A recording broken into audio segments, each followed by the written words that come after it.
क्योंकि राम मंदिर एक पार्टी का मुद्दा रहा है। बाबा साहब को कोई पार्टी ज़्यादा कम मानती होगी, लेकिन बाबा साहब को किसी पार्टी ने मुद्दा नहीं बनाया है, ये जान लीजिए। राम मंदिर और राम जी को राजनीतिक मुद्दा बना दिया गया है। प्रधानमंत्री जी जो चुनाव में इस समय हैं, वो राम जी को अपनी उंगली पकड़वा कर ले जा रहे हैं मंदिर में। सबको तो घर दिया, राम जी को भी घर दे दिया, ये स्लोगन चलवाया गया। ऐसे में जब कभी वो घर दिखाया जाएगा चुनाव के दौरान, तो स्वतः प्रचार होगा। इस एंगल को क्या ध्यान में रखते हुए इस कार्यक्रम की राजनीतिक दृष्टि से चुनाव आयोग भी समीक्षा करेगा। हेलो दोस्तों, आप सभी का the logical Indian YouTube channel में बहुत बहुत स्वागत है। मैं हूं एडवोकेट पंकज कुमार त्रिपाठी और आज हम चर्चा करेंगे आचार संहिता के दौरान पड़ने वाले दो महापर्व पर। दोस्तों, जैसा कि हम सब जानते हैं कि भारत में 2024 का लोकसभा चुनाव चल रहा है। आचार संहिता लगी है। लोक व्यवस्था को नियंत्रित रखने के लिए, सामान्य बनाए रखने के लिए बहुत सारे स्थानों पर धारा 144 लगी हुई है। जी हाँ, डीएम या एसडीएम इस धारा को लगाते हैं, तो डीएम एसडीएम ने जगह जगह पर व्यवस्था को नियंत्रित करने के लिए, पुलिस को शक्ति देने के लिए धारा 144 लगा रखी है। ऐसे में दो जो त्यौहार, पर्व, उत्सव पड़ रहे हैं, एक है 14 अप्रैल को मनाया जाने वाला भारत रत्न बाबा साहब डॉक्टर भीमराव अंबेडकर की जयंती, उनका जन्मदिन, और दूसरा है भगवान राम का जन्मदिन रामनवमी। ये 14 अप्रैल को और ये 17 अप्रैल को इस वर्ष पड़ रहा है। क्योंकि ये हिंदी कैलेंडर से मनाया जाता है तो उसकी तिथि फिक्स नहीं है, हिंदी कैलेंडर में फिक्स होती है, जो अंग्रेजी कैलेंडर में अप्रैल माह में या मार्च के आखिरी दिनों में पड़ती है। तो दोस्तों, 14 अप्रैल और 17 अप्रैल को क्रमशः जो दो महापर्व पड़ रहे हैं, इन दोनों पर ही आचार संहिता का क्या प्रभाव पड़ना है, मैं इस पर चर्चा करूंगा। फिर इसके बाद अखबार की इस बड़ी घटना पर जिक्र करूंगा कि प्राण प्रतिष्ठा जैसी भव्य होगी रामनवमी, हेलीकॉप्टर से पुष्प वर्षा की तैयारी। ये हिंदुस्तान अखबार आज छाप रहा है। राम मंदिर में उसी तरह का कार्यक्रम होगा जैसे प्राण प्रतिष्ठा का कार्यक्रम हुआ था। कहा जाता है कि प्राण प्रतिष्ठा का कार्यक्रम 22 जनवरी को इसीलिए करा दिया गया क्योंकि अन्यथा वह आचार संहिता के बाद नहीं हो पाएगा। उस समय यही कहा गया था। तो जब प्राण प्रतिष्ठा का कार्यक्रम आचार संहिता के कारण बाद में नहीं हो सकता था, रामनवमी पर नहीं हो सकता था, तो प्राण प्रतिष्ठा जैसा ही कार्यक्रम रामनवमी के अवसर पर कैसे हो सकता है? क्या इसकी आचार संहिता में इजाजत है या क्या कहता है कानून? देखिए दोस्तों, चाहे कोई भी उत्सव हो, पर्व हो, मान्यता हो, विश्वास हो, सबकी संविधान में आज़ादी है। यानी दोनों ही तरह के आयोजन करने, इनका उत्सव मनाने की पूर्ण स्वतंत्रता है। अब हम मनाते दो तरह से, एक अपने घरों के भीतर, अपने मोहल्ले में, अपने गांव में छोटे स्तर पर, और एक बड़े स्तर पर मनाते हैं। बाहर से लोगों को बुलाते हैं, तमाम लोग आते हैं और जुलूस की शक्ल में हम कहीं बाहर जाते हैं, एक मोहल्ले से दूसरे मोहल्ले में एक भीड़ के रूप में जाते हैं। ये दोनों में अंतर है। रामनवमी सदियों से चला आ रहा एक त्यौहार है। तो ऐसे में अगर आप अपने घर के अंदर परंपरागत रीत से पूजा पाठ करते हैं, मंदिरों में पूजा पाठ करते हैं जैसे होती आई है, उसके लिए किसी इजाज़त की आवश्यकता नहीं है। ठीक उसी तरह से अगर बाबा साहब की जयंती आप अपने घर में मनाते हैं, उनके प्रति आदर भाव व्यक्त करते हैं, तो चाहे भले ये सदियों से मनाए जाने वाला उत्सव नहीं है, भले अभी 50-60 साल से मनाया जा रहा है, लेकिन तो भी ऐसा आप कर सकते हैं उसी तरह से जैसे आप रामनवमी मना सकते हैं। कोई अंतर नहीं है। क्यों? क्योंकि ये निजी आस्था है। हम घर के भीतर, परिवार के भीतर, कुटुंब के भीतर, अपने मोहल्ले भर के भीतर कर सकते हैं। कोई इसमें अवरोध नहीं है। वहां यह नहीं पूछा जाएगा कि आपने परमिशन क्यों नहीं ली। इन दोनों ही कार्यक्रमों में परमिशन की आवश्यकता नहीं है। लेकिन जब आप जुलूस निकालेंगे तो आपको इस समय, क्योंकि धारा 144 लागू है, आपको परमिशन लेनी होगी। और यह परमिशन आपको डीएम एसडीएम के यहां से लेनी होगी, क्योंकि मजिस्ट्रेट से नीचे का अधिकारी धारा 144 लागू नहीं करता। इसलिए उनसे नीचे का अधिकारी परमिशन भी नहीं दे सकता। जहां कमिश्नरेट है जैसे लखनऊ, तो यहां आपको डीसीपी, एसीपी या सीपी के पास, यानी deputy commissioner of police, additional commissioner of police या कमिश्नर ऑफ पुलिस, इनके पास डीएम एसडीएम की पावर होती है। यहां आपको जाना पड़ेगा। यानी जिनके पास भी मजिस्ट्रेट की, एग्जीक्यूटिव मजिस्ट्रेट, कार्यपालक मजिस्ट्रेट की पावर है, उनके पास जाकर के आपको एप्लीकेशन लगानी होगी और परमिशन लेनी होगी। चाहे आप बाबा साहब की जयंती पर कोई जुलूस निकालेंगे 14 अप्रैल के दिन या उसके आगे पीछे, या रामनवमी के उत्सव में आप कोई जुलूस निकालते हैं 17 अप्रैल को या उसके आगे पीछे, परमिशन आपको लेनी पड़ेगी। कानून यह कहता है। ऐसे में अब जिम्मेदारी किस पर जाती है? उस अधिकारी पर जाती है जिसके पास कोई परमिशन के लिए जाता है, और उस मजिस्ट्रेट की आती है जिसको परमिशन ग्रांट करनी है। जैसे अभी कल हमारे पास एक फ़ोन आया कि सर हम थाने पर गए और उनसे हमने कहा कि हमें बाबा साहब की जयंती के लिए परमिशन दे दीजिए, तो उन्होंने कहा कि धारा 144 लगी, हम परमिशन नहीं देंगे।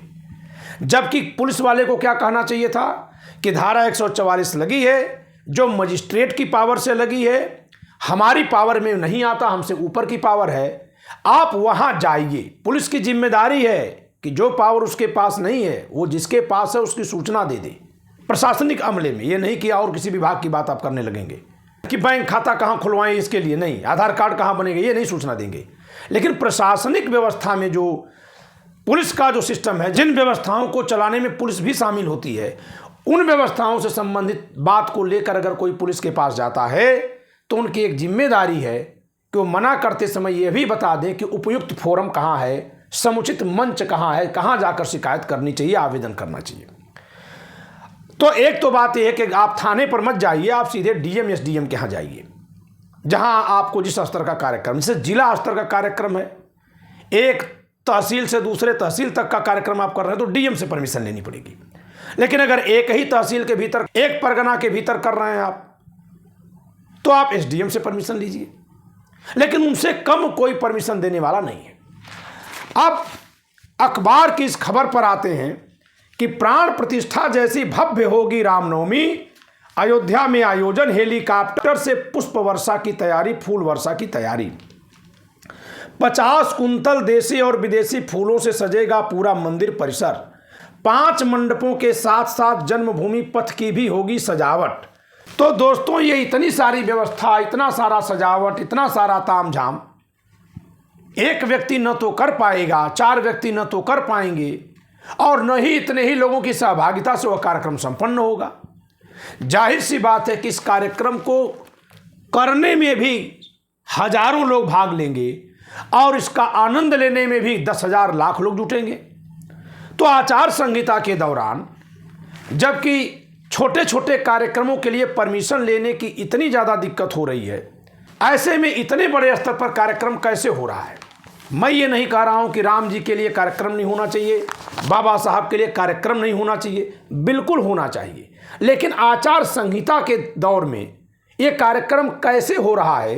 क्योंकि आचार संहिता लागू हो जाएगी तब प्राण प्रतिष्ठा होना मुश्किल होगा। यही कहकर 22 जनवरी को ही प्राण प्रतिष्ठा करा दी गई थी, हिंदू धर्म के शंकराचार्य लोगों की भी बात को नकारते हुए। उन लोगों ने यही कहा था कि रामनवमी पर आप प्राण प्रतिष्ठा कराइए। फिर प्राण प्रतिष्ठा जैसा ही कार्यक्रम रामनवमी पर आचार संहिता के समय में अगर करवाया जा सकता है तो प्राण प्रतिष्ठा क्यों नहीं रामनवमी पर करा दी गई? आचार संहिता का हवाला देकर पहले क्यों कराया गया था? आचार संहिता का हवाला दे करके प्रत्यक्ष रूप से नहीं, अप्रत्यक्ष रूप से प्राण प्रतिष्ठा का कार्यक्रम 22 जनवरी को ही क्यों कर लिया गया था? यानी मेरा सवाल यह है कि क्या आचार संहिता के दौरान प्राण प्रतिष्ठा जैसा कोई भव्यतम कार्यक्रम किया जा सकता है? फिर बात वही आएगी कि जी हाँ, किया जा सकता है। अगर सरकार परमिशन दे दे तो किया जा सकता है। क्या नहीं किया जा सकता? उसमें राजनीतिक बातें नहीं की जा सकती, उससे वोट प्रभावित नहीं किया जा सकता। फिर अगली बात आएगी कि राम मंदिर ही जिसका मुद्दा रहा हो, अगर उस राम मंदिर के मुद्दे का भव्य आयोजन किया जाएगा तो यह आस्था है या आस्था के आधार पर चुनावी प्रचार है? इसको कैसे समझा जाएगा? क्योंकि राम मंदिर एक पार्टी का मुद्दा रहा है। बाबा साहब को कोई पार्टी ज्यादा कम मानती होगी, लेकिन बाबा साहब को किसी पार्टी ने मुद्दा नहीं बनाया है। ये जान लीजिए। राम मंदिर और राम जी को राजनीतिक मुद्दा बना दिया गया है। प्रधानमंत्री जी जो चुनाव में इस समय हैं, वो राम जी को अपनी उंगली पकड़वा कर ले जा रहे हैं मंदिर में। सबको तो घर दिया, राम जी को भी घर दे दिया, ये स्लोगन चलवाया गया। ऐसे में जब कभी वो घर दिखाया जाएगा चुनाव के दौरान, तो स्वतः प्रचार होगा। इस एंगल को क्या ध्यान में रखते हुए इस कार्यक्रम की राजनीतिक दृष्टि से चुनाव आयोग भी समीक्षा करेगा। दूसरी ओर जहां छोटे छोटे कार्यक्रमों के लिए लोगों को परमिशन लेने में एड़ियां घिसनी पड़ रही हैं और डीएम एसडीएम या अधिकारी प्रायः यह कहकर परमिशन देने से मना कर रहे हैं या सीमित करने की शर्त लगा दे रहे हैं कि कहीं कोई लोक व्यवस्था भंग न हो जाए, वही सरकार, उनके वही पदाधिकारी इतने बड़े कार्यक्रम को अनुमति किस तरह से दे रहे हैं।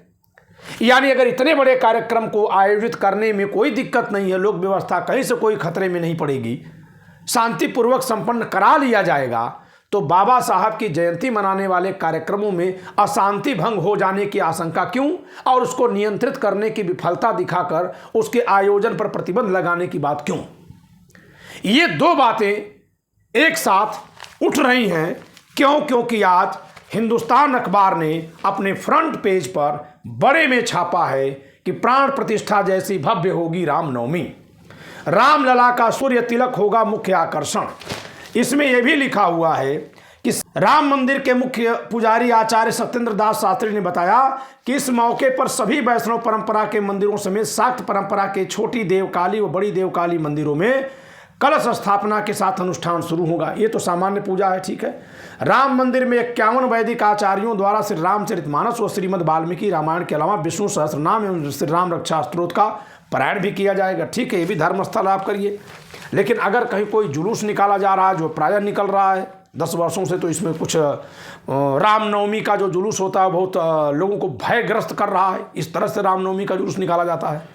राम जी का जो स्वभाव नहीं था, क्योंकि अब राम जी को इस रूप में दिखाया जाता है, हरदम वो बाण चढ़ाए रहते हैं। बाबा साहब संविधान लिए हुए हैं, राम जी हर समय बाण चढ़ाए हुए देखे जा रहे हैं। जब ये फेल होता है तब ये स्थिति आती है। जब ग्रंथ, जब शास्त्र फेल होते हैं तब शस्त्र की बात आती है। तो वर्तमान भारत में इस चित्र को बहुत ज़्यादा प्रदर्शित करना क्या यह साबित नहीं करता कि जो लोग इसके पीछे हैं क्या मतलब जो इस तरह के चित्र को आगे ले आ रहे हैं, वे मान रहे हैं कि शास्त्र यानी संविधान विफल हो गया। तो इस तरह के बहुत सारे सवाल पैदा हो रहे हैं। मैं इस पर अपनी दृष्टि लगाए हुए हूँ कि आखिर ये कैसे हो रहा है कि इतने बड़े कार्यक्रमों के लिए आचार संहिता में कोई दिक्कत नहीं है, सरकार नियंत्रित कर ले रही है। मैं नहीं कह रहा हूँ कि नहीं होना चाहिए, हो करिए, लेकिन जब दूसरे लोग कर रहे हैं तो उनको भी सरकार उसी तरह से सुरक्षा दे दे और लोक व्यवस्था कायम कर ले जैसे उस कार्यक्रम को कर रही है जो उसके लिए राजनीतिक रूप से फायदेमंद है, उनका चुनावी मुद्दा है। सरकार बीजेपी की है, केंद्र में भी और राज्य में भी। तो क्या इसका अतिरिक्त लाभ लिया जा रहा है? क्या इसका अतिरिक्त दुरुपयोग करके इस कार्यक्रम को कहीं कमजोर किया जा रहा है? अगर ऐसा है तो ये कानून, संविधान और लोकतंत्र की दृष्टि से अक्षम्य अपराध है, ये गलत है। उम्मीद करता हूं कि सरकार ऐसा भेदभाव नहीं करेगी, सरकारी अधिकारियों को सख्त निर्देश देगी, निर्वाचन आयोग सख्त निर्देश देगा कि बाबा साहब की जयंती को भी उल्लासपूर्वक मनाने के लिए सुगमतापूर्वक लाइसेंस दे दिया जाए, परमिशन दे दिया जाए, और जहां कहीं भी यह कार्यक्रम हो वहां सुरक्षा की पूरी व्यवस्था की जाए, जिससे कि उस कार्यक्रम का आयोजन भी उसी तरह हो सके जैसे कोई अन्य धार्मिक कार्यक्रम होता है, अन्य सामाजिक कार्यक्रम होता है, और पुलिस उसमें उस तरह से मुस्तैद होती है। तो दोस्तों, इस वीडियो में इतना ही। आप इस वीडियो पर अपने विचार दीजिएगा कमेंट के रूप में। वीडियो पसंद आए तो लाइक करिए, शेयर करिए, चैनल सब्सक्राइब न किए तो सब्सक्राइब करिए। जय संविधान।